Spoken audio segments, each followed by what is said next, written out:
Oleh karena itu kata Nabi, kafa bil mauti mau'izah. Cukuplah dengan kematian yang kamu lihat nasihat buat kamu yang masih hidup. Jadi kalau kita mau ibadah kepada Allah, taqarrub ilallah, nunggu sakit lama-lama, iya kalau peringatan itu melalui sakit yang lama. Ada yang peringatannya nggak melalui sakit lama lagi. Banyak kita lihat, ada orang tidur keterusan, bangun-bangun di kuburan. Enak nggak yang begitu? Serem katanya.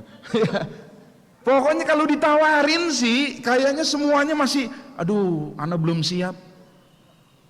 Tawarin sama yang remaja, waduh, ana belum nikah, belum tahu surga dunia, jangan meninggal dulu. Kepada yang dewasa ditawarkan, aduh, anak saya masih kecil-kecil, siapa yang tanggung jawab mereka kalau saya meninggal? Apalagi kalau dia punya jabatan, waduh, saya baru naik jabatan, kalau meninggal sayang jabatan saya. Oke, barangkali kalau yang dewasa masih banyak tanggung jawab, berat kalau meninggal, tanya sama yang tua. Masih belum siap juga ternyata.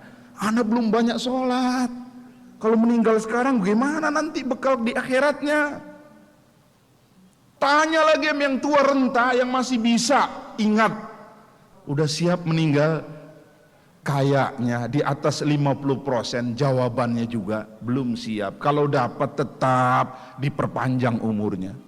Jadi boleh jadi kalau yang namanya wafat itu tidak ada kompromi, tidak ada tawar-menawar.